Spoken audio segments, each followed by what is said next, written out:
Thanks for joining for our very first virtual pop-up event on this sunny day from your home office. As we tackle the question today, how do we gather, analyze, and ultimately capture value with information from customers and their behavior? My name is Anton Bartinov. I'm a corporate innovation manager at the open innovation platform startup AUTOBAHN, powered by Plug and Play in Stuttgart. Before we jump into exciting keynotes and startup pitches, I just wanted to give you a brief introduction about Plug and Play and startup AUTOBAHN. So Plug and Play, with its headquarters in Silicon Valley, is one of the largest startup accelerator in the world, with over 50 industry-themed programs in 30 different locations. By pinpointing business challenges and matching them to the right startup with the right solution, we empower the business units of our corporate partners. And we are very proud to work with over 300 major corporations around the world. Last but not least, we are very active VC and invest in over 250 startups a year. In Stuttgart, we currently work together with 27 corporate partners and have 27 startups in our current batch. That means that our 27 partners are currently in a pilot project with one of those 29 startups. Overall, our partners executed 374 pilot projects since the beginning of Startup AUTOBAHN in 2016, with numerous implementations.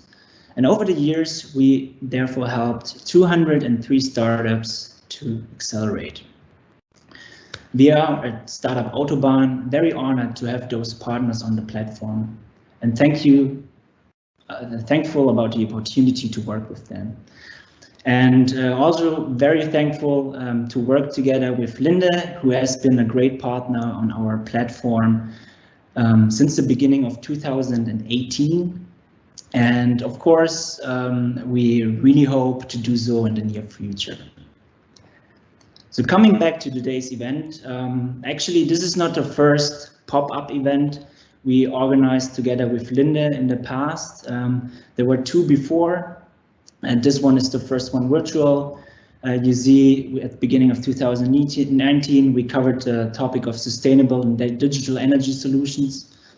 In the summer, we tackled intelligent customer and supplier solutions. And today is all about customer intimacy. And now, before I hand over to our friends from Linde, I just want to briefly introduce to you the agenda of today. So until like 3 o'clock, we will have very interesting insights from numerous Linde employees. Renard, Matthias, Juliana will speak. Juliana is actually dialing in from Brazil today. So very interested to hear from her. And we have a very exciting keynote by the founder of idealo.de, Martin Sinner. At around 3:05, we will jump into startup pitches. We have 7 startups here who will pitch their technology to you guys. And yeah, and then we hope to wrap it up in time. And with that said, I would like to hand over to Renard and give the stage to our dear friend Renard Grando from Linde Digital. Thank you very much, Anton. Thank you, Plug and Play. My name is Renard. I work with the digital partnerships and commercialization at Linde, and welcome you to this virtual event. I thank you, Plug and Play, for setting this up. Welcome also all the corporate partners that are here in this call. Also Linde colleagues from across the globe. 8 a.m. This is started in Brazil, also in the US, in Eastern US, where also the digital team, many of our colleagues are currently based. 8 p.m. in Singapore, and everyone in between and beyond. I know there are many people actually hearing us from all over the world. So thank you very much for taking this time. So this is special times and special actions, as we've been saying. We are excited to be at the forefront here running the first meetup with Microsoft Teams live event function, which the adrenaline is up, and we do not have coffee breaks to cheer you up, but we hope that you're going to take many good insights from today's session. And by the way, there is a Q&A function here, and for the participants, we will not go through all the questions, but by the end of Martin Ziener speech, with the pitch, we'll have a 5 or a few minutes of Q&A. So feel welcome to use that function. We're gonna forward these questions anyway afterwards. And this topic of customer intimacy was decided actually before the COVID-19 crisis, and despite closely related, we decided not to focus too much on framing this event somehow as a reaction to the crisis. So then we are more or less entering Earth 2.0, which is a new normal in a way. So customer intimacy somehow relates to this momentum. No dogs and babies are heard in the background of many of our meetings of lives. And in general terms, it's about trying to bring actionable elements to make the customer closer to who they are in 2020 and what they really need. Matthias will give a briefing a lot better than mine here after my welcoming to you. So for those who do not have a complete grasp of what Linde is, I guess it's live already. Okay, so what is Linde? And for those who don't, by the way, enjoy the pictures there and the outcome of the work that we are all doing. So Linde is an industrial gas company. We bring basically the invisible gases to many parts of our lives. We help weld the metals needed for cars and bikes. We also help the oxygen, or supporting the oxygen for those who need a push, like now in those times. We also give liquid nitrogen for your frozen pizzas or other goods that you need to have in your freezer right now, and many other applications that, as you can see in some of those pictures. We actually create the facilities or the plants to produce these gases, like in air separation unit plants, but we also produce and deliver them on a daily basis in many shapes and forms. So as my colleague said, it's like selling the bagels, and the machine then also makes them. It's both of these work. In terms of market cap, the 100 billion company, in market cap, 28 billion revenue. We are active in more than 100 countries, different brands, and also other subsidiaries. And I'm from the Linde Digital team. The Linde Digital team is a global team.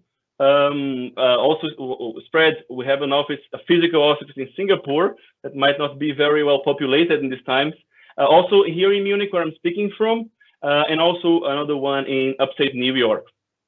And we at Linde Digital, we really like to do things. Really focus to execution is our motto. We accelerate projects or building products and services from its ideation phase into the handover to the business. We also transform our workforce by having different workshops, trainings, engagements in different programs worldwide. We also leverage partners, as this event shows. We want to also keep our foot on the outside to know what's out there and also to engage. And also we scale all these good things that happen in all those circumstances or activities. And we go through all the different phases of projects, really. We are also a very diverse team, which brings different ideas, all shapes and forms, always connected to the business, actually. We always, our aim is always to support the business. So we are more or less 50 people in 3 locations, as I said, and we have, basically this high network and also extended family, so to say, in other regions. And how do we do that? As you see in this slide, we go along the Linde's value chain. This product's part of our portfolio. And I can mention maybe only 2 projects before we move on to Matthias. The first example is we are looking at many regions in doing some scheduling of optimization for our deliveries. We have a huge fleet worldwide, and the demand has changed due to the irregular demand from CO2 or oxygen. Either has spiked or changed dramatically. Restaurants are closed, but deliveries have seen a spike in consumption of CO2, for example. So this is one of the things that we helped now in this COVID-19 crisis, but also in other moments, but seems even more relevant now. Another second project that I can mention is a driver companion, is one that we are also very excited about. It's basically an app used by our drivers. And this is of course kicking off just recently, and this app monitors the quality of their driving behavior and gives them a score, like a game really. This score relates to the good behavior, meaning safe and maybe eco-friendly driving. So at the same time that the driver is rewarded for the good behavior, we also save fuel, decrease CO2 emissions overall. So these are examples of more operational projects. At the same time, we also give a high importance to getting closer to our customers and reaching out to channels that they are more comfortable with. And Matthias actually will introduce now this topic of customer intimacy, really. Our guest, and thanks for also attending, accepting your invite, Martin Sina, who share his experience accumulated of many years of entrepreneurship at Idealo and many other activities being involved with. And Juliana Ventura, my Brazilian colleague, will also describe how WhatsApp is changing the way we relate to our customers in Brazil.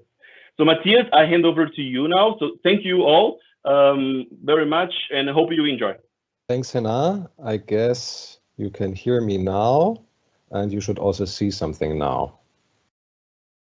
All right, so thanks for joining this event. I'm Matthias, and I wanted to share with you a few thoughts as to customer intimacy, and also what we think is why this is so important, and also what's the root cause for us, and what we think is what has been, what is continuously happening and also happened in the past years is the behavior of the people, of us, for ourselves, of everyone, has changed massively.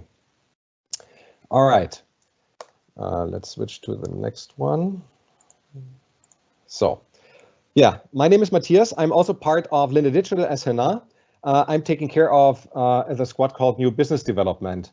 And whereas the majority of our team in Linde Digital, we are focusing on building and implementing new digital solution, helping the business to create value at the customers. Our team is focusing specifically on external solutions and technologies, and that we are doing most likely more in the area of customer convenience, customer facing, generating customer value. We're looking also in new business models and products. Focus areas and topics are customer engagement, the interface to the customer, obviously everything connected to retail, e-commerce and marketing, as well as also things like marketplace and platform economy. All right. So why is customer intimacy relevant for me? That's a valid question, right? And there's a simple answer. Because it makes very much sense to know what the customer wants before they know. Now you might ask the question, why is this important? It is important because we are reliant on our customers. The customers are paying our bills. Plus also because there's a lot of things technically possible today. And what you see here is a picture, obviously, of a fast food chain. And what they do in a couple of drive-thrus already, they have kind of dynamic menus, and dependent on traffic, weather, temperature, they actually aggregate the items on the menu. So obviously, if there's a hot sunny day, you don't want to have a hot coffee, but maybe more kind of a frozen milkshake or so. The other thing, what those guys are testing, is actually license plate recognition. And they do this in order to re-recognize actually returning customers, and then they obviously can track their past behavior and can predict what they might now want to have. So that's just one example.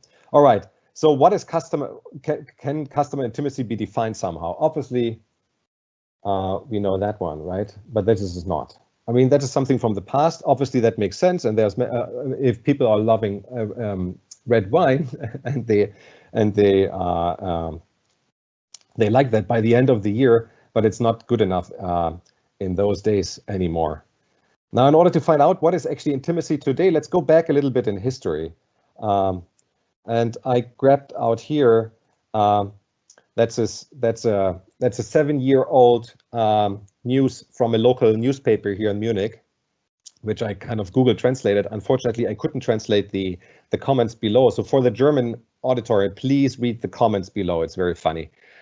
And of course, it tells you how cell phones dominate our children's everyday life. And at that time, if you remember, and each one is asking himself, there was almost everyone had this time when we kind of complained. We complained about those teenagers waiting at bus stops and always staring at their bloody smartphones. And as you can see here also in the lower right, interesting comments at that time. It's really going bad with the teenagers today. And in the past, everything was better. And it's really amazing if you read that. However, that was 2013. That was only 7 years ago. So today, what is today? Today is that.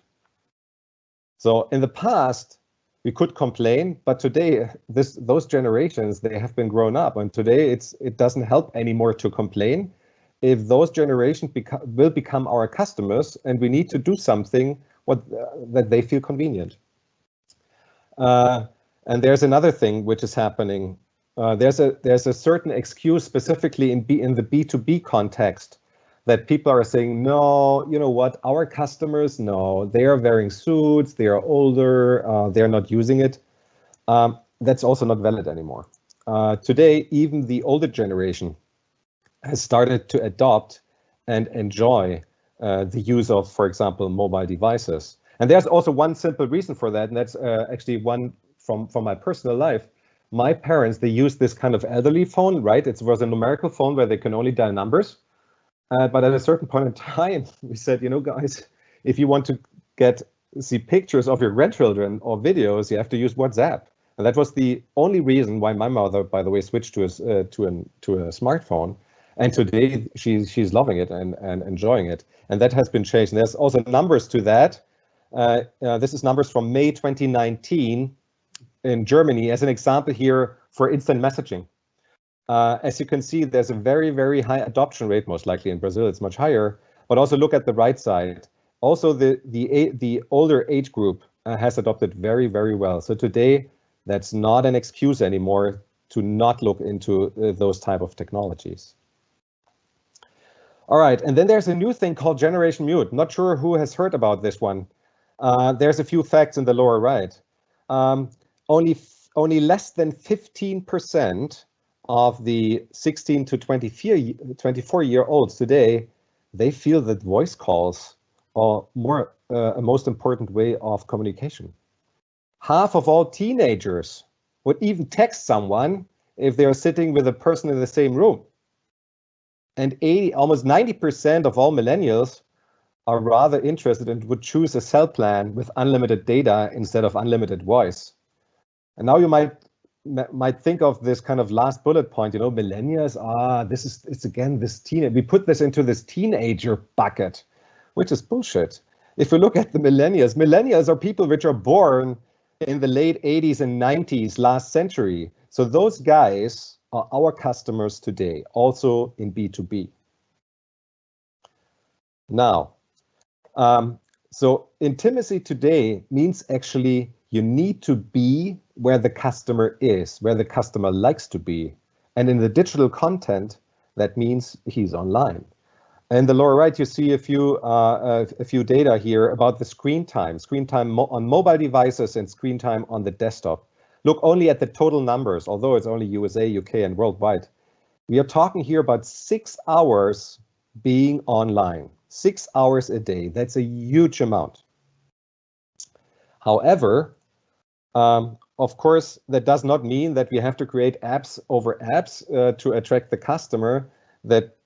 In order to engage with the customer, there's two major things. Number one shall use existing and native possibilities to engage with them. So that might be instant messaging, of course, as automated as possible to actually have a conversational interaction with your customer. That can be one way for marketing purposes, but can be also, of course, two-way. People love to text to each other. It's much more convenient to them. The other thing is everything under the hood. So obviously use the data they are leaving on online channels, track the data, analyze the data, do prediction, do things like churn prediction, etc., etc. All right, so that was just a kind of a quick wrap up on what customer intimacy means. Obviously, that was not complete. You will hear many more from the startups today. Now, I'm slowly going to hand over to Martin. Martin will specifically focus on the left side topic here about instant messaging and what is going on that area globally today, how people are using it, for what purposes, and he will share a few numbers. After Martin's introduction into instant messaging, Juliana will give a real example from Linde in Brazil of what we are doing there. And afterwards, the startup pitches will follow. So before I finally hand over to Martin, again, if you have questions to Martin's presentation, please use the Q&A section in this live event. And after the talk with Martin, I will try to aggregate the questions a bit, and then I will ask Martin the questions, and we will answer those questions. All right, that's it. Thank you very much for joining, and please enjoy the presentation of Martin. I'm very happy to be part of this virtual conference. We're becoming to get used. Let me check if I have the presentation here in the presentation mode. So here we go. Some words about me. I will not talk about Idealo, but maybe 1 or 2 words about my biography. I founded Idealo, and for those who don't know what Idealo is, it's the biggest price comparison in Europe. And it's an industry in many countries. Price comparison is not very dominant, but Germans like to compare. And just to have an idea, what is the GMV of Idealo means what is the volume of transaction happening on Idealo. It's about 4 billion, which is 20% of eBay worldwide. So there's quite some traffic on the platform. And yeah, that's me. But as many people, I don't like to do all the same stuff all the time. So after 12 years, I've left Idealo and looked for some other things. And my newest thing, it's not so new anymore. It's since 2 years. I realized that there's a very, very interesting thing going on in the messaging area, and now I want to share my knowledge about that with you guys. So here we go. Yeah. So, and after 2 years ago, I started with this love with the messengers. I did a conference just to move on. A friend of mine is doing this conference, and I started hosting it as a program director. And so I'm very near to all the people in this area. So that's the knowledge I want to share. So this comes from another conference. I think it's Twilio who said that the 2000s are the age of the websites, 2010s are the age of the apps. And they say, and I totally share it, it's the 2020s will be the age of the conversations. And why, I'll try to explain you on the next slides. Here we have an example from, as you can see, from, it's probably Beirut in Lebanon. And people were kind of going on the streets. They were very, very angry about something their government did. What did they do? They wanted to put a tax on WhatsApp. And this was something the whole country was not very fond of, not very happy of. So there was some heavy protesting on the streets, and I think the tax didn't come. Why is it? People were happy with SMS, but then came WhatsApp. And what changed WhatsApp? It's that you could send photos, you could create groups, you could do it in completely different situations than you could do it with SMS. So and it was and it was free compared to SMS.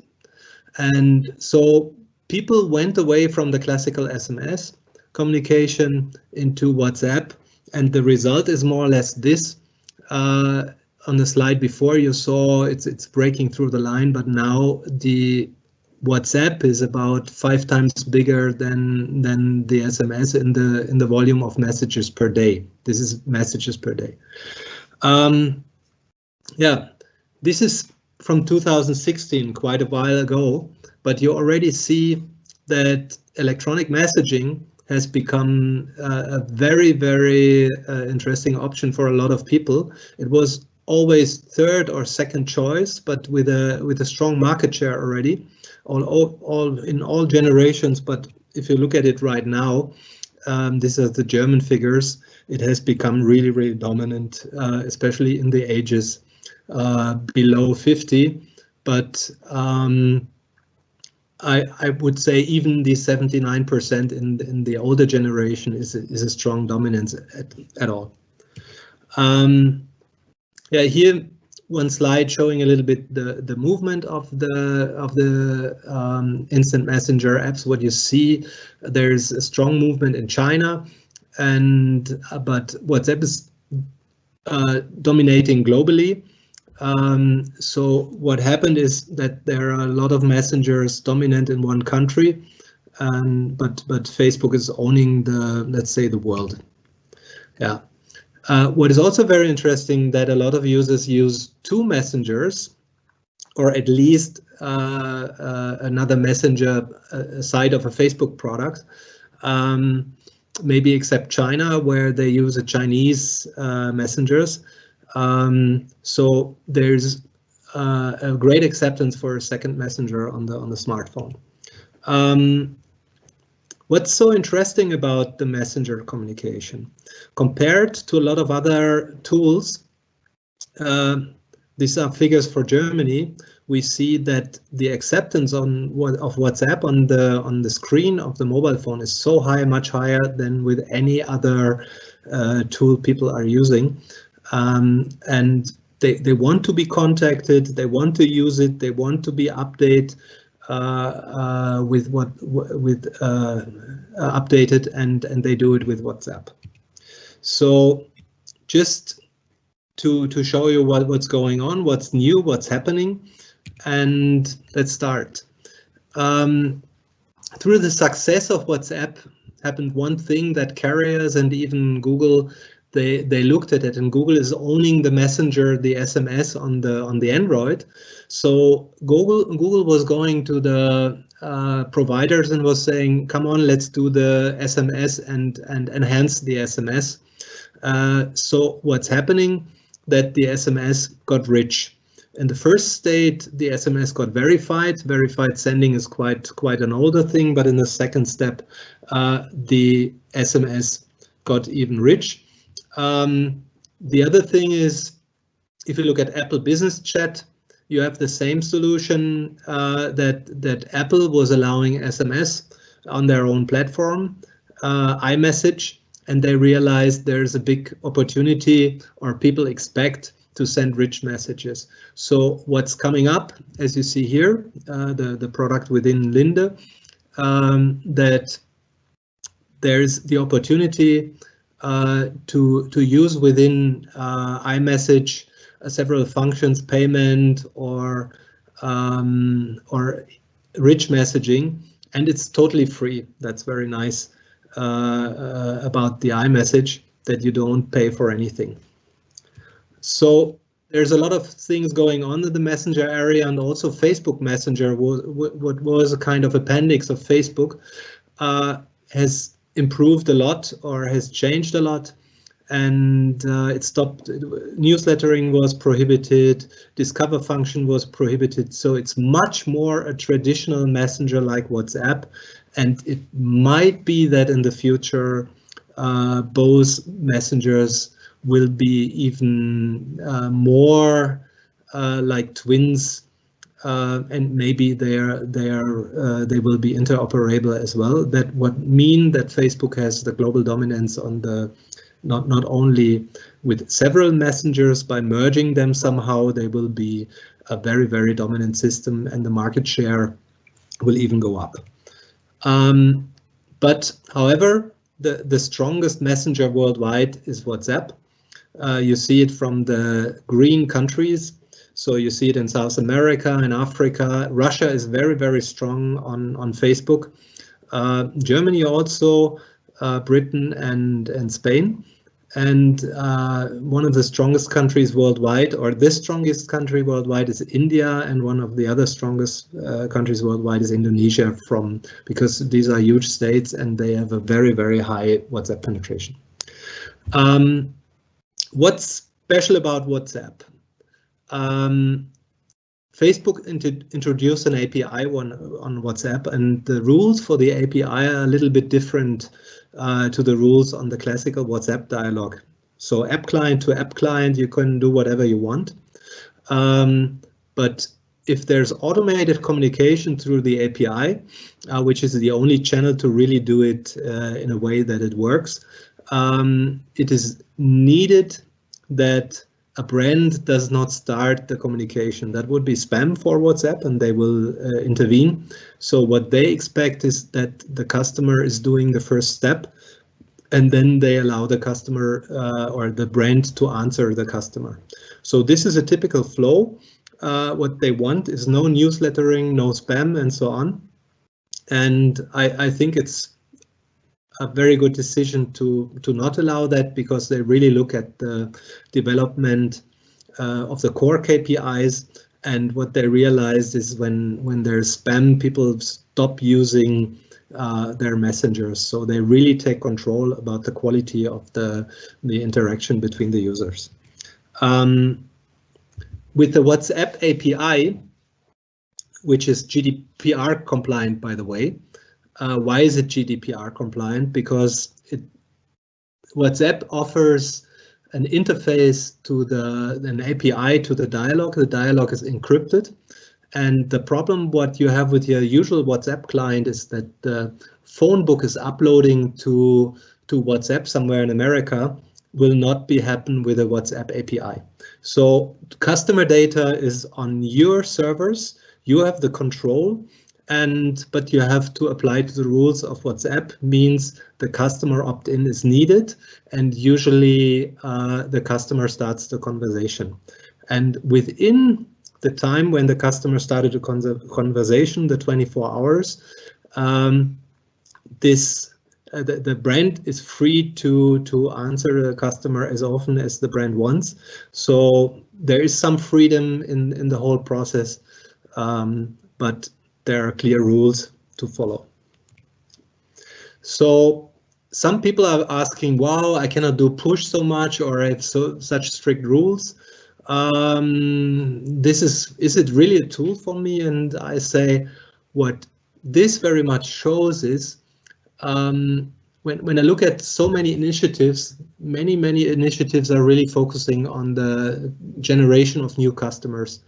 But I believe that WhatsApp is a tool that really can help you to make the customer use your services more frequently, to really understand the customer better and give the customer access to your product in a way that the customer really find it natural and is using in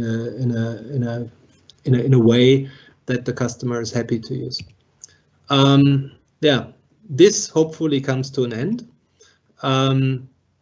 People waiting in the hotline, or also very often happening, it's all in German, sorry, that people get a confirmation of receipt, means, yeah, you ask them, my flight is going in 2 hours, can I change something? And you get this mail that you will get an answer in 24 days. So this is coming from an airline, so congratulations. So there must be something else. So the service is the business. That's a clear hypothesis, and these use cases, they are very much real use cases, and there are already a lot of businesses that using WhatsApp for their businesses. Very often it's these kind of businesses where people like scuba diving, they are on the boat, they cannot take their computer with them, but they are not sitting in the office as well.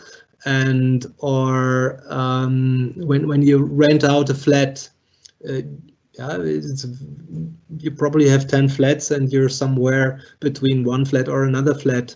You do your Airbnb, and very often it is very, very difficult to do it in a traditional way. And if you look at the opportunities, how to serve your customers with WhatsApp, there is a lot of functionality you really can use. All this is real cases. Matthias from Messenger People, he was in Spain, he was booking his scuba diving, he was renting his flat, and he was renting his car all through WhatsApp with no other channel. And the only thing probably he had to do is to send his driving license. So it really works out. And the more the processes are automated, the more, I guess, the functions will serve to more complex use cases. Yeah, but how can I do it? It seems all very complicated, and there's a very clear answer to this: automation. It doesn't work when you do it all by hand. You have to use an API to automate. You cannot really do it on your client. It's very difficult on the WhatsApp client on the mobile phone. So automation is the key to the whole thing. But you will always hear no one talks with chatbots. I don't want to talk with a chatbot. And I think there's also a clear answer. The question is about the user experience, and user experience will be automation plus the person on the line, the person answering you. And I think we will see a lot of, or we already see a lot of very clever combination of these two things, where we have the bot, but when the bot doesn't know further, a real operator will join. And there are also a lot of solutions supporting operators, so they can decide with 1 or 2, 3 answers generated by the bot, and they take the answer that is the clearest one, the best one, or they modify it. So there's already a lot of bot support in these kind of communications. Yeah, so virtual assistants are the key for success with your bot communication, and bot communication is a very strong key to the success when you offer WhatsApp services. So automation is what's needed. Yeah, and what do you need for automation? You need APIs. So just one slide about the APIs. There are about 60 companies offering this WhatsApp GDPR compliant WhatsApp API, and you need some normal informations, and you can integrate into the API. It takes some time because this process isn't very fast from the Facebook side, but that's more or less all. You go through a WABA provider, and then you put your data in, and then you can use the API. Yeah, the question is messaging really improving the customer experience? I know some use cases where I would say no, but there's some very clear data where customers currently engage. You can see here in which channels and how satisfied they are. You see it here, because in many channels, SMS, people are very frustrated because it's you cannot say a lot through the SMS, and you cannot send pictures. Mobile apps have a lot of problems as well. Call centers are very expensive. Email, yeah, there's a lot of spam. So there's one company, LivePerson, who comes out of the CRM, and what they realized with their customers, and they looked at the communication, they saw by this way of doing convenient communication because you can send a message and then there comes an answer and then you answer this or reply on this answer whenever you want. So this kind of asynchronous or time-sliced conversation. It is really convenient for the customers, and the customers are really happy. And how happy shows this data coming from Google and from Apple as well, that when you offer the option that people can message instead of call, or can choose between both, 70% prefer to chat.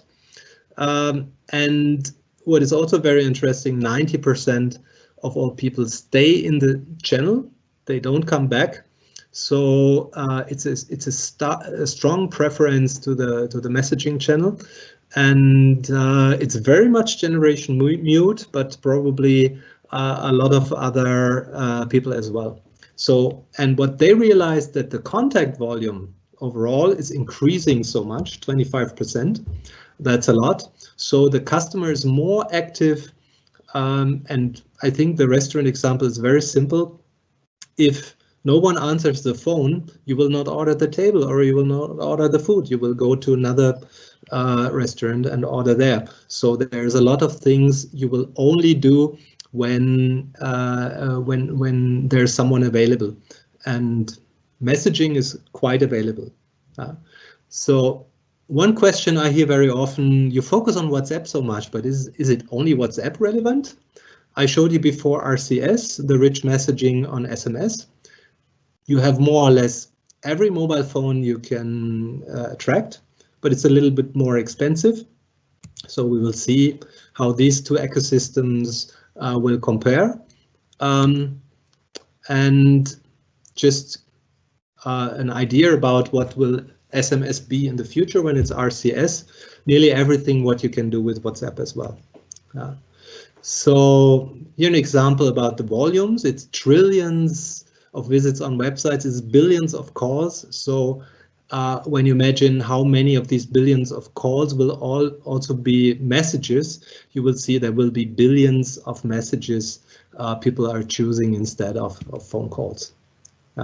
But payment will be maybe not the game changer, but driving the game so much. Why do I have this thought? I can explain you. It's, if you look at WeChat, we have 1 billion WeChat transactions per hour. So every Chinese is doing 24 transactions per day. And I think it's an impressive figure, and I know it's much more already, because this slide is about half a year or 3/4 of a year old. And so I guess it's already doubled. So when you say 24 transactions per day, why? Because it's so simple. People buy everything with WeChat, and they buy nothing with a credit card. And they even don't use their NFC functions on the phone. So it's so convenient, they do it, and they will do it here also. So here's where you see where the Chinese use it. And when you say, the Chinese, we will not have any adoption, you see even this guy here, Ivan, he's a great businessman, because right now he probably doesn't, but when the Chinese come back, he's making 50% of the tip from his Chinese guests, and he's doing it because he put this QR code, and it really works, and he's really happy with it, and he doubled his income only with this QR code. So Facebook Pay is coming. It already started in the US. The rollout in India is ongoing, so let's wait. It will be simple. From wallet to wallet, there will be no transaction fees. Out of the wallet, it will also be very, very cheap. So it will change a lot, and it already does in India. So overall, what will change? Messaging is built for business. Messenger fits very well in a lot of infrastructure. This is an example of headless e-commerce. What we here see, I changed all the channels where we can use messaging, and it's much more than only the social channels. We can do in-app messaging, we can do voice, and all the shopping, especially in B2B, can be done through Messenger as well. I would even recommend a lot of businesses not to build their online shop. I would recommend just integrate the messenger. When you don't have such a big amount of products in your shop, it's very convenient with a messenger to do it. Yeah, thank you very much. Here's some credits to, because some slides were from other people. They gave it to me to present that, and this is probably more or less also the industry that's relevant for, especially for Germany. And yeah, I'm doing a conference. I don't know if the conference will happen this year. It will probably virtually, but this is where I get my know-how from, and I'm very happy if you join and get your know-how from these conferences as well. Thank you, Matthias. Excellent. Thank you, Martin, for the nice presentation. The auditorium has posted a few questions. And we have a couple of minutes left, so let's go through a few questions.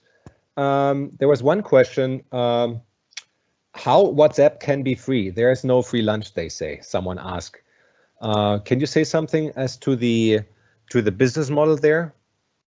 Yeah, I mean, they're very much focusing on the payment, and while within the WhatsApp ecosystem, payment will be free. That's the example of WeChat. This really drives adoption, because when I go on the street, I go to a store, I pay, the payment will be without any charges. This will really change.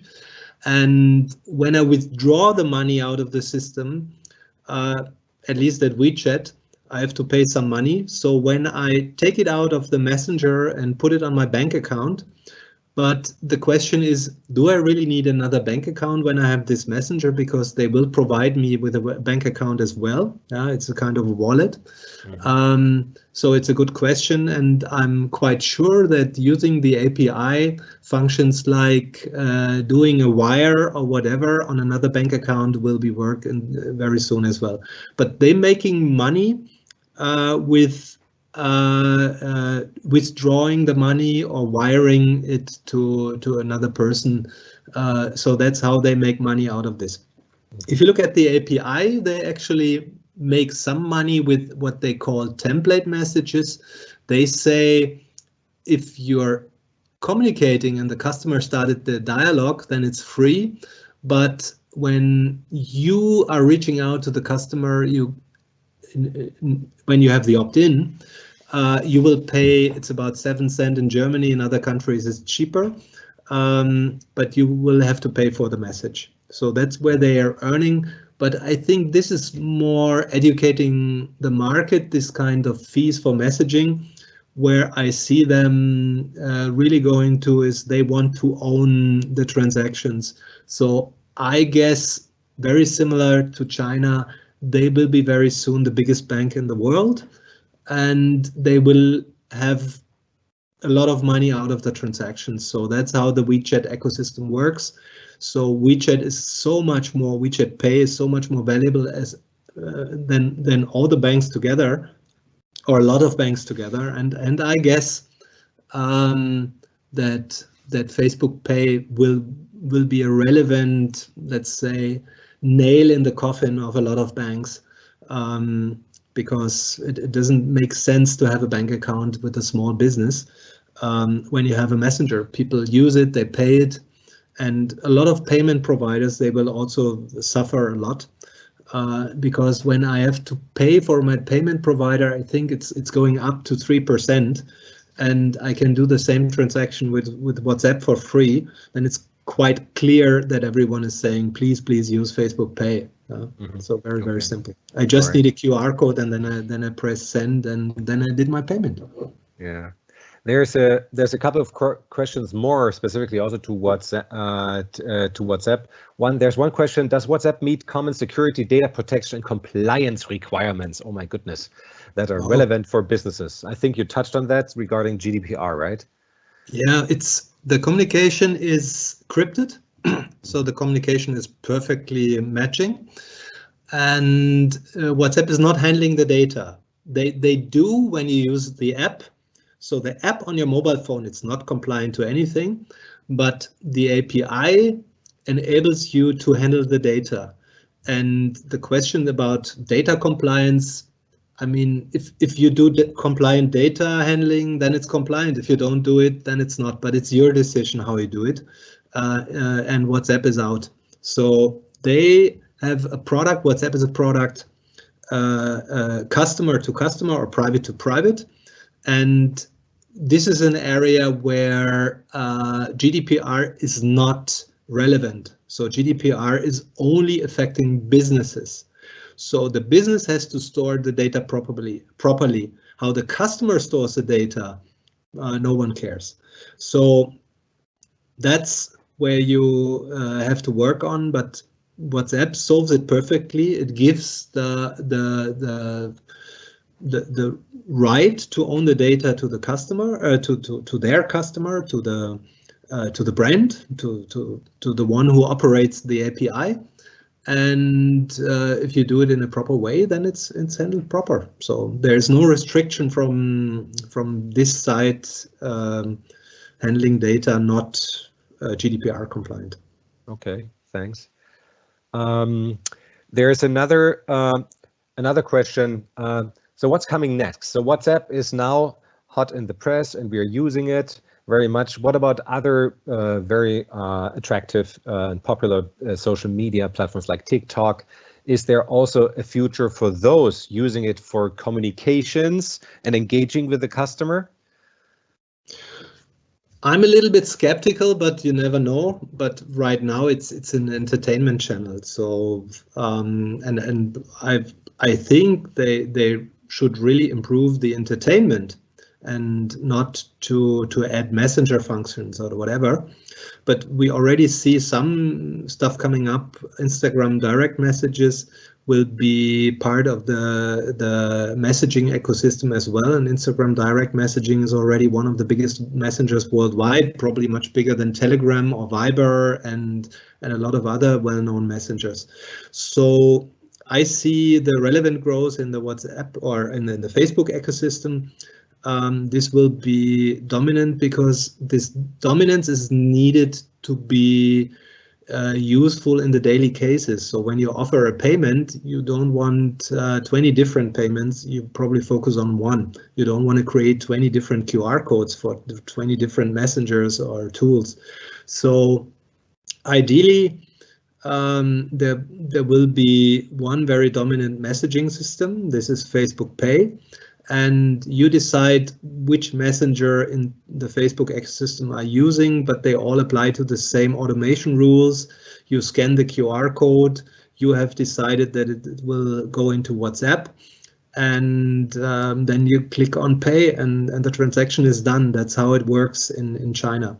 Sometimes you have to add the amount, but you easily could put on a receipt QR code encoding the correct amount, and then it's really one click to scan and one click to pay, and the transaction is done. And the receipt will be automatically sent to wherever you want it, to normally into your messenger, but if you want it to somewhere else, it's automated communication. It's easily to change as well. So when you want it to the Linde bookkeeping department, it probably will also go there. Okay, thanks. All right, there's I guess it will be one of the last questions. What's the future of banking, especially credit cards, when all payment services are going through messaging? I mean, if you look at the situation in China, credit card acceptance is dead. You can, as a tourist, you can go to the hotel and you can pay with a credit card. In the moment you leave the hotel, your credit card is useless. You cannot pay in a 7-Eleven, you cannot pay a taxi, you cannot really use it. It's unusable, your credit card. So the thing is, if a foreigner who's visible as a foreigner, who's entering a taxi, when they see you entering, they close the doors because they don't want you as a customer. Why? Because you either want to pay cash and no one has change, no one is accepting cash, or number two, you want to pay with your stupid credit card, so no one is accepting credit cards. So it happens so often that the Chinese, they don't speak any English. customer comes, they don't want the customer because the customer has so many problems with payment. So when you want to have a taxi in China, I suggest you solve the WeChat problem, have WeChat on your mobile phone. And the moment you approach a taxi, you show that you have WeChat to pay, and then he probably will open the door. Otherwise, he will close the door and will not. He will refuse to drive you as you don't have WePay or QQPay or whatever, one of the 3 relevant messaging payment systems. That's the reality, and we will have the same reality very soon in India, because in India, I think about 700 million people are unbanked. Worldwide, it's about 1.7 billion people totally unbanked. They need a messenger, and when they have a messenger, they are banked. So Facebook is very much approaching those people who are unbanked, and I think the reality will be that Africa, India, Indonesia, which have a lot of unbanked people, they will start using Facebook Pay with WhatsApp, and then they are, let's say, banked, but they define the system. So you will not serve them when you don't offer a QR code on Facebook Pay.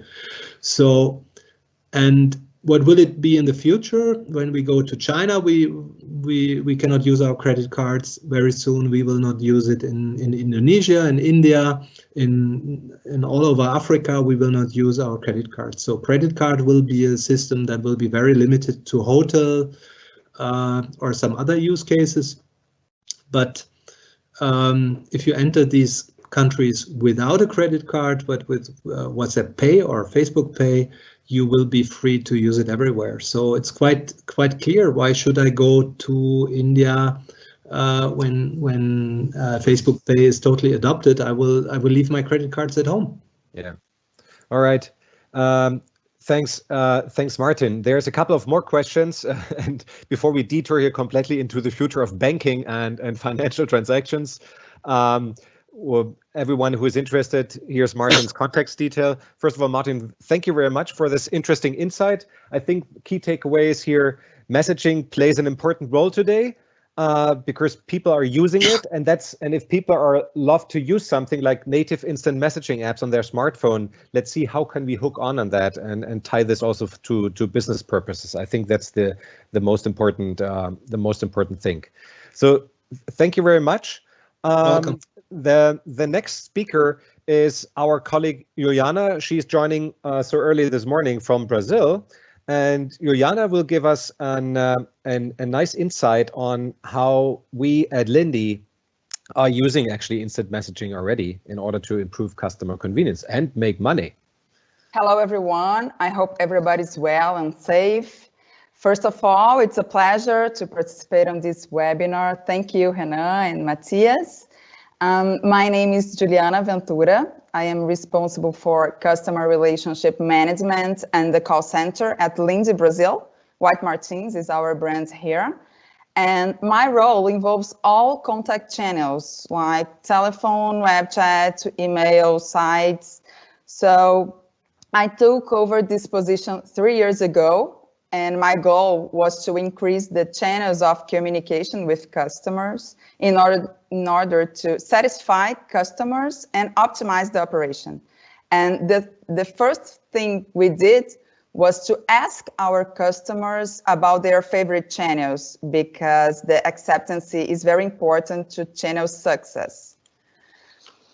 So we did a quick survey with the customers that use it to call White Martins by phone, asking only 2 simple questions. The first one, how do you want to keep in touch with White Martins besides the telephone? And the second one was, of all channels you commented on, which one is your favorite?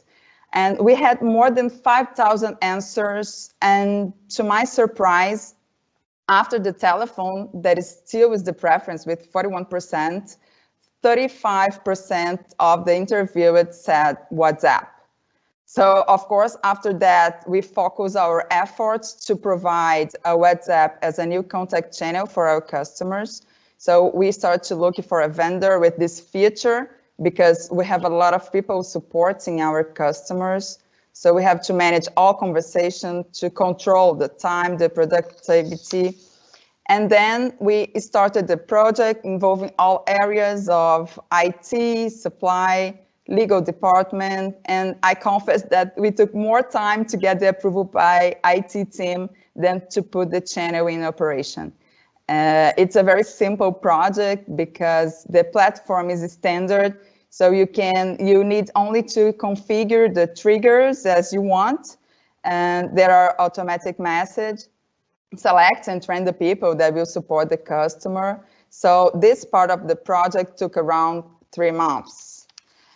So we started using WhatsApp to supply our sales reps, and they love it because when they are waiting at the reception to be received by customers, they are in silence, solving a lot of things with us. So it was a pilot, and then we launched into customers, especially for home care patients. Now I will show you the best part. There are the main results. So nowadays we have around 5,300 customer contacts per month, and this number is increasing day by day. 70% of them are transactional requests that is related to sales. That represents around 5 million reais in net sales, around $1 million per month. And another result is about our quality. Is higher by WhatsApp because it's faster, is more convenient and practical for our customer, is available 24 hours a day, 7 days a week, and you don't have misunderstanding because the requests are written. And before all contacts, the customer receives a satisfaction survey, and our rating is 9.5 out of 10. So I can consider that they are very happy with this channel, right? This channel is faster because the platform allows simultaneous service. So you can define how many customers each attendant will take care of at the same time. So when you are waiting for some answer from one customer, you are solving another customer request. Today we are working with 4 customers at a time. And then we have a very representative increase of operator productivity. We are talking about 40%. And what I mean is when I compare 2 attendants with the same role, but one worked with phone calls and the other one with WhatsApp, this one that works with WhatsApp is 40% more productive. And besides, you can handle more customers at the same time. The conversations are faster and objective. You don't have comments about the weather, for example. And when you are talking on phone, it's very common, like, how's the weather today? Here is very hot. And these comments represent more time on a call and a higher phone bill. Okay. And another important advantage of WhatsApp is the reduction of telecommunication costs. This impact is around 30%. So if all current WhatsApp contacts were to be made by phone, our bill would increase 30%. Now, talking about next steps, they are the automation for no human interaction, and it will be possible when our new ERP is running, and I'm very anxious for that. And also to continue launching new channels such as e-commerce and social medias, because our biggest strategy is that the customer can choose how he will contact us. And our role is to provide several channels that are integrated so that there is continuity in service. Well, I hope this case can inspire you and bring great results to your company. Thank you very much for your attention. Thank you, Matthias. Thank you very much, Juliana, for the nice presentation. I will now lead to the give the floor to Alina She's a Ventures Associate at Plug and Play team, and now we're gonna have the startup moment. So feel welcome, Elena, to come here on the virtual stage, and let's check out the startup pitches on all these topics that are being framed. Thank you. That was the end of my internet connection for a second. Okay, thank you. Anyways, happy to be back here and yeah, introduce you to the startups that we have here today. So, I mean, Martin was mentioning it earlier, and also Juliana, how important convenience is for customers specifically. And I'm excited to share with you that we have 7 startups who will be presenting here today from 5 different countries, basically spread out all over Europe and also the US. And all of them have actually developed technologies to make your customer relationships even more valuable, more engaging. So we have technologies in the field of data insights for omni-channel marketing, any forms of chat and voice assistants and bots, mobile payments, of course, also the identification of churn risk, because we want to make sure you keep the customer, obviously, and also upselling opportunities. Just as a side note for you, the Q&A will be turned off during the pitches, but if you are interested in meeting any of these startups or getting in touch with them, please refer to your Notion document. There you have the contact details of Renan, Heike, and myself. We'd be happy to put you in contact with the startups after, so you guys can get in touch and hopefully start some great projects.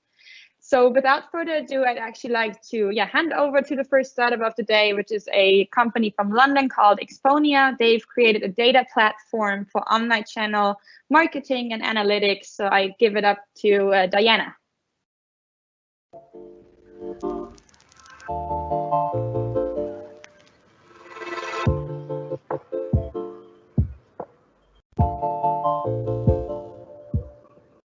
Hello, my name is Diana Nikisch, and I'm very happy to show you what Exponia can do for you. First things first, Exponia's main goal is to enable your business to take the right decision at the right time regarding specific customer groups. But what if you still act in a non-customer-centric way? To be honest, this needs to be changed right away. Working in silos, having different channels based on different data is not state-of-the-art anymore. This is why we at Exponia put the customer in the center of our activities. We developed the single customer view in order to see past, current, and predicted data of customer behavior in real time, using any channel and any device. And using this data allows you to create a perfect customer experience across all the different channels. Meaning, by collecting data from different sources like CRM system, website, campaigns, etc., you are able to create a single customer view showing everything a customer did at a specific time, segment on this data, get insights, and immediately act on these insights. Let me show you a simple example of how you can act on your customer data and fully automate the way you communicate. In this simple example, the event purchase triggers an automated scenario to rate this purchase. Everything you see here is fully adaptable to your needs, just using drag and drop and by clicking into each node. So what we do here is that we send a rating email just to people who prefer email as their channel. You can think of so many ways to contact your customers regarding the rating of purchases. This could be also displaying a banner on your website on your next session start, or as you can see, directly use the call center to get ratings from your customers to keep them happy. But just asking for rating a purchase isn't state-of-the-art anymore. In Exponia, you are able to use all generated information, also from ratings, to trigger automated scenarios. In this case, we send people who rated our services negatively directly an email and follow up via Service Center. Keeping customers happy results in an increased retention rate, and this is what businesses need today. Summing up, we collect data from different sources, ingest them into our single customer view, enrich this data based on artificial intelligence, and fully flexible metrics to create a perfect customer experience and communication across all the different channels. Using Exponia, you will understand your customers like no one else and act in real time. And this is what we want to help you with. Thanks for listening. My name is Diana Nikisch. I'm a senior sales consultant at Exponia, and I'm very happy to help you. Just reach out to me anytime you want to. Thank you very much and have a great day. Thank you, Diana. So now we're going to move over to the topic of conversational commerce. And it's actually my pleasure to announce that Enterprise Bot is here with us today. It's a company from Switzerland that has developed a chat and email bot that serves as a digital agent for your customers. Enjoy.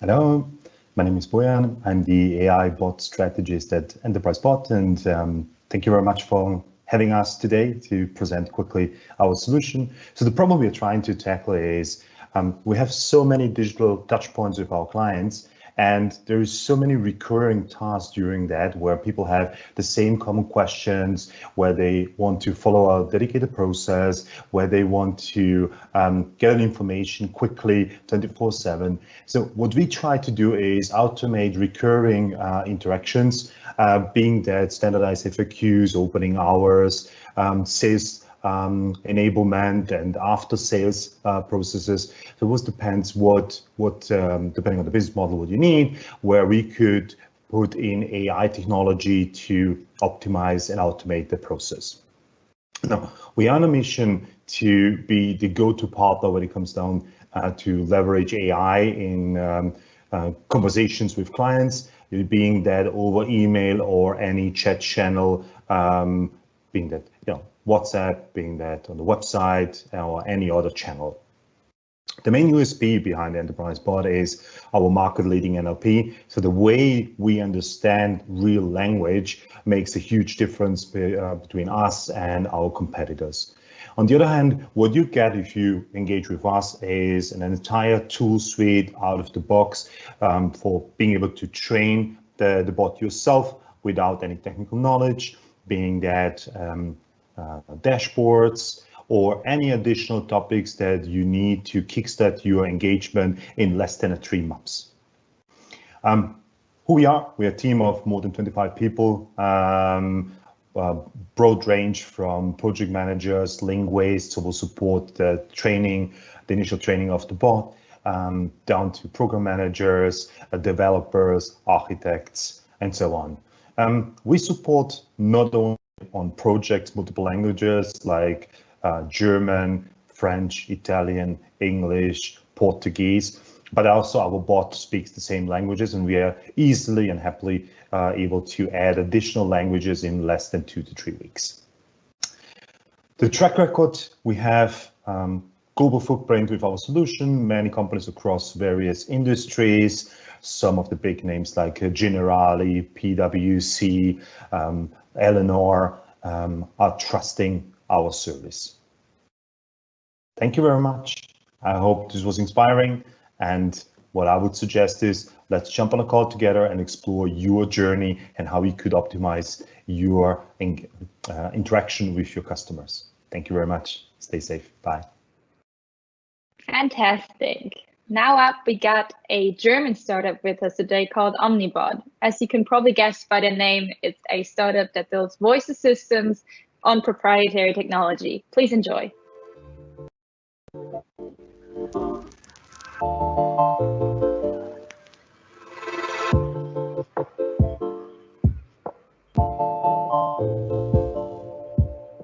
Hello, my name is Jascha Stein. I'm CEO and co-founder of Omnibot. I will introduce now our voice and conversational AI platform and show you some projects we have built with our customers. Our company was founded in 2017 to build a voice conversational AI platform for all business use cases. Our management team combines 90 years of experience in AI-related technologies, and Jeff Adams, our co-founder and chief scientist, was former head of R&D at Nuance, the world leader of speech technologies. And after that, he led the team that built Amazon Alexa. We have built the platform to offer medium-sized and large companies a full platform to reduce their employee and customer contact center engagement costs up to 50% while improving the customer experience. The Omnibot can speak with employees and customers by phone, inbound and outbound. Before I show you the demos, just a short overview about our partners and customers. We are working with Deutsche Telekom, Deutsche Bahn, and Volkswagen and other companies on various projects, and are a member of the World Economic Forum, the Center of Fourth Industrial Revolution, called as one of the most impactful startups globally, and funded by the German government and the EU Commission. One most recent project we are working on is a Corona telephone hotline. Can you tell me if the virus is airborne? Studies to date suggest that the virus that causes COVID-19 is mainly carried. I can also answer questions regarding the infection rates in each country. Besides the telephony projects, we have common e-commerce and standard conversation AI projects, chatbots, voice bots, industrial software like this case we have set up at Volkswagen on-premise in secure environment. Our Omnibot is interfacing the software and makes it smarter and easy to use by voice. So even non-trained people can use this complex software. Open the door. Which door do you want me to open? The front passenger door, please. Okay, I'd open the door. Guten Morgen, ich bin Frieda, das Informationssystem der EWE. Ich möchte Sie über den von Ihnen beauftragten Anschluss informieren. Darf dieses Gespräch für die Auftragsbearbeitung aufgezeichnet werden? Wofür brauchen Sie die Aufzeichnung? Die Daten werden nur für unser Gespräch und unter Umständen für die weitere Bearbeitung Ihres Auftrags benötigt. Im Anschluss werden die Daten gelöscht. Darf aus diesem Grund unser Telefonat aufgezeichnet werden? I would really be happy to show you more demos and speak with you about potential integrations with your company and to serve your employees and customers with our technology. Thank you. An important aspect of customer intimacy is sales conversion, which requires a deep understanding of your customers and their behavior. Our following startup, Relativity 6, does exactly that. They focus on analyzing customers' behavior to better understand, upsell, and retain customers. Welcome, Alan.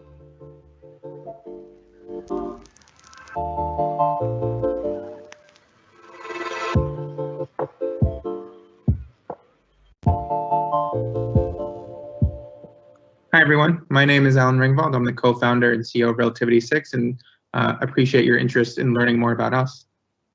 Just for some quick background, the company was started in 2016 out of MIT, and we're a machine learning platform that focuses on understanding the behaviors of your customers to be able to predict things like churn, the lifetime value within a specific window of time, and even things like next best customer.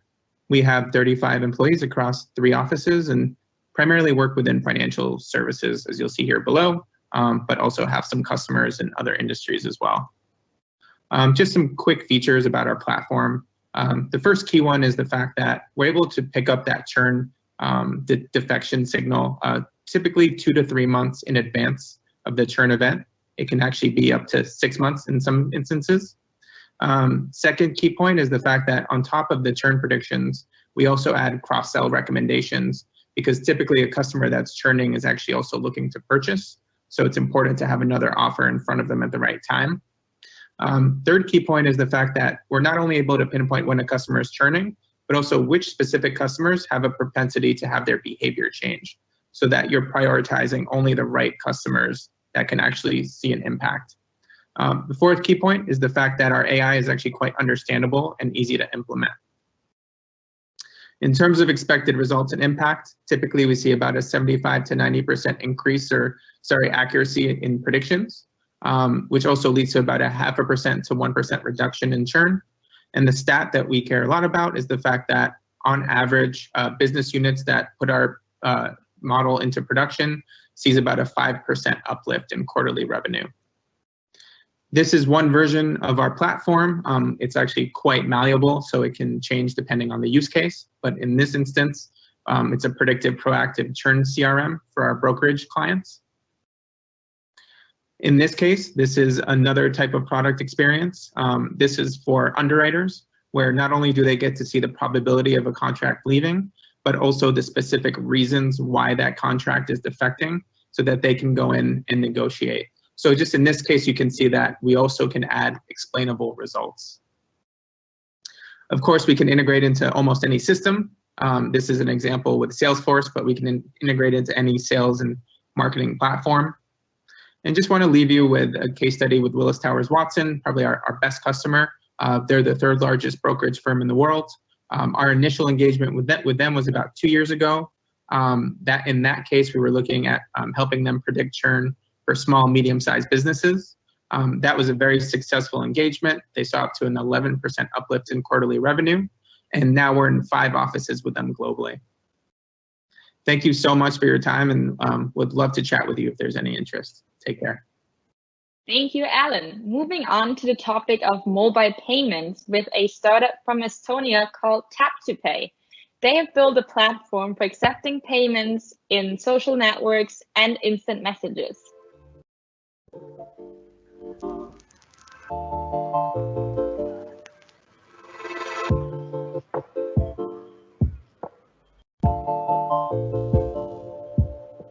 Hello, my name is Eugene. I'm CEO of Tap2Pay.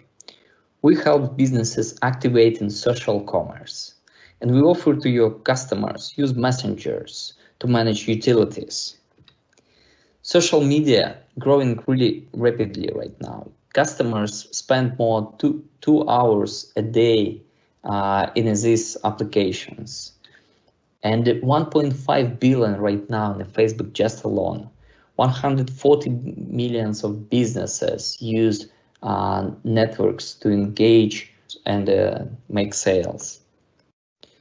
We see that retailers generating 3 times more traffic and visitors from these channels, and social commerce growing right now in 2 times more than e-commerce.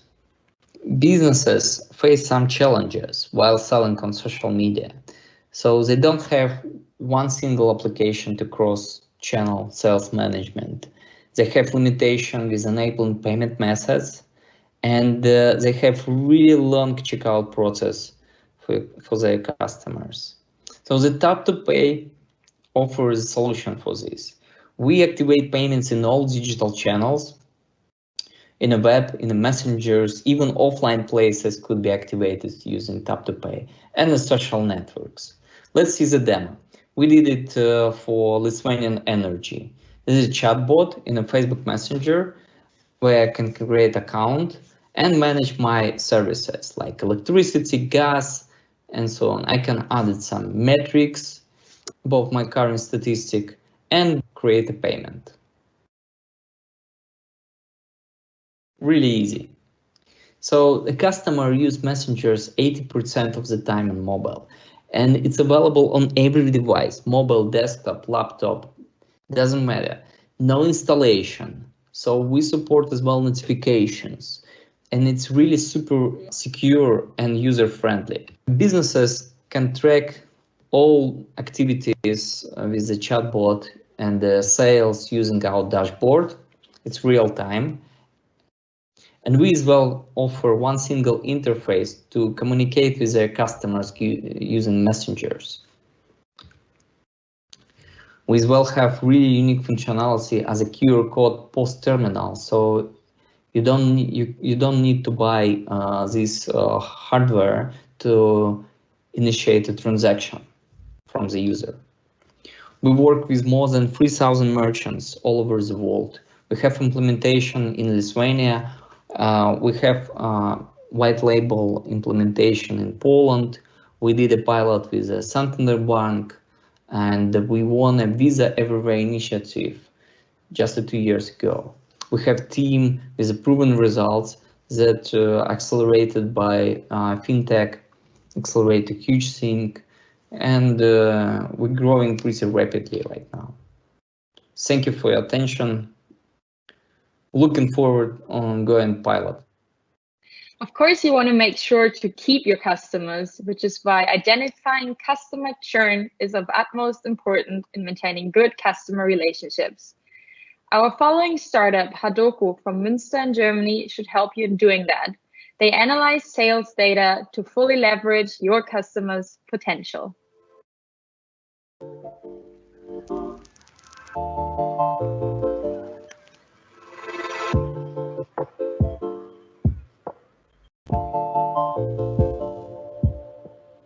Hello and welcome to our 3-minute pitch of Hadoko. I'm Armin Hagemeyer, CEO and one of the founders of this company. Hello from me too. I'm Boris, the co-founder and CTO of Hadoko. After studies 4 years ago, Armin and I made the decision to start a company together. I started my training at the Allianz as a field agent over 10 years ago. Over the years, sales became more and more complex. Customers became better informed, received more option and agility. But this development is not only limited to the insurance market alone. If someone wants to buy something today, they first look at Amazon and compare prices at Idealo. But the problem that many companies now have is that they have not been able to keep up, especially in the B2B market. A salesperson in the consumer goods market has an average of over 300 customers and far more than 3,000 products to look after. In the rarest cases, the salesperson is interested or has the time to get the necessary information. He has to deal with the constantly rising amount of information and at the same time react even faster because his customers can now buy directly from China with just a click of a button. A medium-sized company cannot afford to build up an IT department that supports the sales department. That's why we've developed standardized machine learning algorithms that consume the data of our customers across different industries. This provides the access to data analyses like churn, cross-selling, customer segmentation, potential analysis, and much more via a plug-and-play approach. Even more, we provide actionable recommendations. Through the synergy of these analyses, sales representatives get full transparency across their customer base, automatically with our Honey Guide. Our team is expert in computer science, mathematics, physics, and business administration. We could already convince customers like Appetito and are currently starting a cooperation with EDE and working on one with Schnellecke. This would give us the largest purchasing group in Germany on our side. In total, we already manage almost €500 million in annual turnover for our clients. The Honey Guide simplifies the analysis to such an extent that an evaluation of the customers via mobile phone is possible. In less than 10 minutes, a salesperson can monitor all 300 customers. We've been able to detect up to 85% of the churn for our customers, and one of them has almost half this churn during our cooperation. This means 4% more growth through less customer churn. If you plug the holes in a bucket, more simply stays in it. What is more, we also measure the feedback of our customers. We are now proud to say that with some clients, over 90% of our proposals are evaluated positively. On average, a customer pays between 500 and 2,500 per month. We already have contracts for 15,000 euros. Since we have solved the biggest problem in the past, we are now ready to raise capital. This year, some business angel will come on board, and next year, a VC round will follow. Sorry, it's getting too complicated to develop fast enough with the existing staff. If you provide us with the data, we can have a working system up and running in less than 2 days. Our specialized solution for B2B consumer goods market is built for users to deliver the quality of a custom solution. Would you like to take this exciting path together with us? Then contact us. Our following speaker, Lucas, represents Qmatic Solutions. It's a startup from Karlsruhe that generates customer insights on cross-selling, price analytics, and churn risk.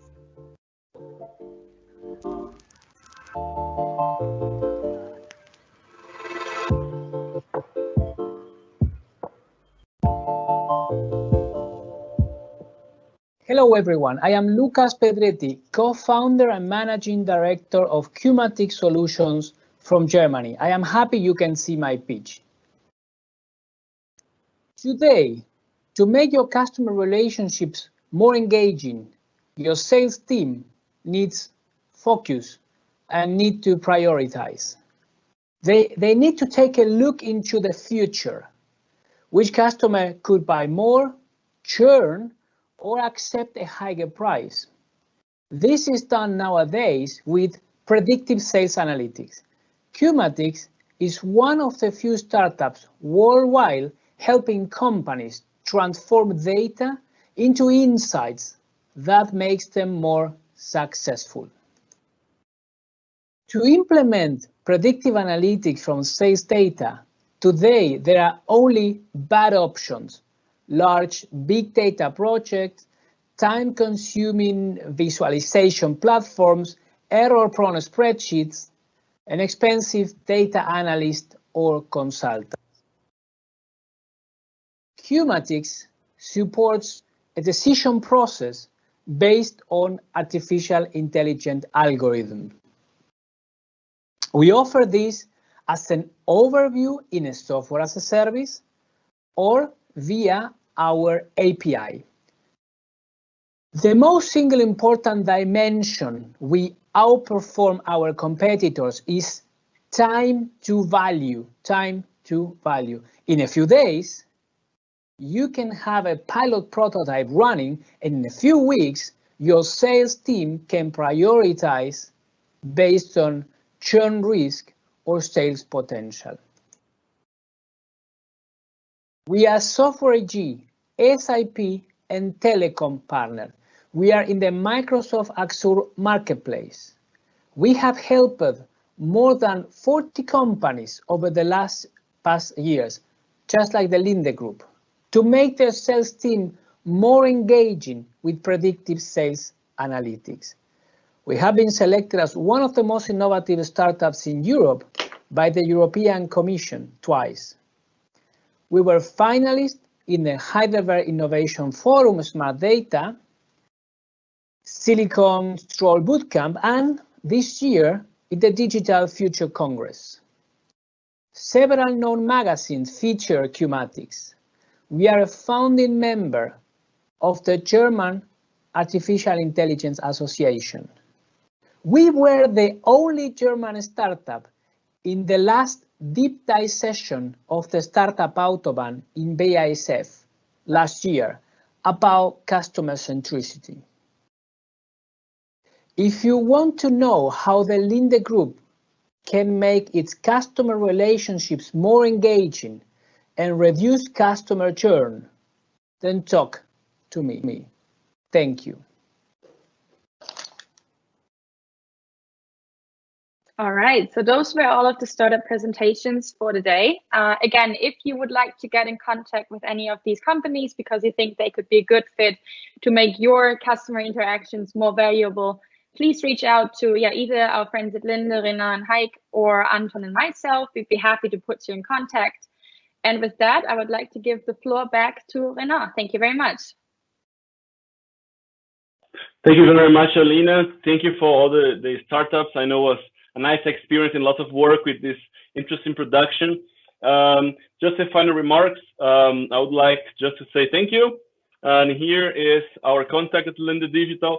You can also use this QR code to find me on LinkedIn. Reach out, any insights, your solutions if you're a startup. Also, if you're a corporate, let's talk about what we can do also together. Really, we want to be very open. We're welcome to get in touch. Mind that more events are to come. This is not the first, and also we want to be the last for sure.